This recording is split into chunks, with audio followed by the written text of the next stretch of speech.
అత్యాచారం చేసి తరువాత హత్య చేసిన కేసును సవాల్గా తీసుకుని దర్యాప్తు చేస్తున్నామని జిల్లా ఎస్పీ వకుల్ చింతాల్ తెలిపారు. శుక్రవారం ఉదయం బాపట్ల జిల్లా చీరాల రూరల్ పోలీస్ స్టేషన్ పరిధిలోని ఈపూరుపాల గ్రామంలో సీతారామపురం రైల్వే ట్రాక్ సమీపంలో ఘటనా స్థలాన్ని మరణించిన మహిళా మృతదేహాన్ని జిల్లా ఎస్పీ పరిశీలించారు.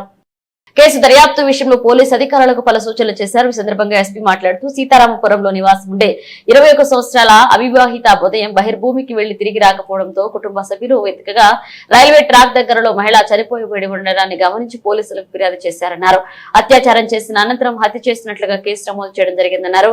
ఘటనా స్థలాన్ని పరిశీలించి మృతురాలి వస్తువులు సీజ్ చేయడం జరిగిందన్నారు. కేసును సవాల్గా తీసుకుని అన్ని కోణాల్లోనూ విచారణ చేస్తున్నామన్నారు.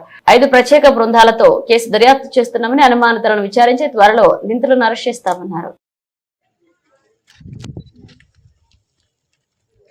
అందరికీ నమస్కారం. ఈరోజు ఈపురపాలెం పోలీస్ స్టేషన్ లిమిట్స్లో చిరాల సబ్ డివిజన్లో ఒక అన్ఫార్చునేట్ ఇన్సిడెంట్ జరిగింది. సీతారాంపురం ఏరియాలో ఈపురపాలెం గ్రామంలో ఒక 21 years old అమ్మాయి మార్నింగ్ అరౌండ్ 5:30, 5:45కి ఇంటి నుండి బయటికి బహిర్భూమికి రావడం జరిగింది. సో చాలాసేపు రిటర్న్ రాకపోతే ఇంట్లో వాళ్ళకి కొంత అనుమానం వచ్చింది. వాళ్ళు వచ్చి వెతికితే వాళ్ళకి అమ్మాయి బాడీ ఈ ఇంటి దగ్గరే దొరికింది, రైల్వే లైన్ పక్కన.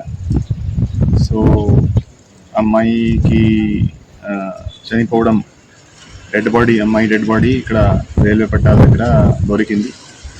సో దాని మీద కేసు నమోదు చేసి ఈపురపాలెం పోలీస్ స్టేషన్లో మర్డర్ అండ్ రేప్ కేసు నమోదు చేసి దానికి ఇన్వెస్టిగేషన్ స్టార్ట్ చేయడం జరిగింది. సో ఇక్కడ సీన్ ఆఫ్ క్రైమ్ అంతా విజిట్ చేశాము.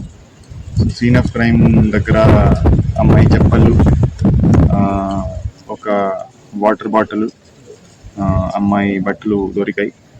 సో ఇన్వెస్టిగేషన్ సైంటిఫిక్ లైన్స్ మీద అన్ని కోణాల నుంచి అన్ని ఇన్వెస్టిగేషన్ చేయడం జరుగుతూ ఉంది. సో దానికి 5 టీమ్స్ ఏర్పాటు చేయడం జరిగింది. సో ఎవరైతే సస్పెక్ట్స్ ఉన్నారో వాళ్ళని ఒక లిస్ట్ ప్రిపేర్ చేసి సస్పెక్ట్స్ను 1 by 1 ఇంటరోగేట్ చేయడం జరుగుతుంది. అండ్ త్వరలోనే ముద్దాయిను పట్టుకోవడం జరుగుతుంది. సో ఈ కేసును మేము ప్రతిష్టాత్మకంగా తీసుకొని ఒక సవాల్గా తీసుకొని ఖచ్చితంగా కేసు డిటెక్ట్ చేస్తాము. అండ్ ఎవరైతే రెస్పాన్సిబుల్ ఉన్నారో, ఎవరైతే ముద్దాయిలు ఉన్నారో వాళ్ళను త్వరలోనే పట్టుకొని వాళ్ళకి శిక్ష పడేలాగా ఖచ్చితంగా మేము యాక్షన్ తీసుకుంటాం. Thank you.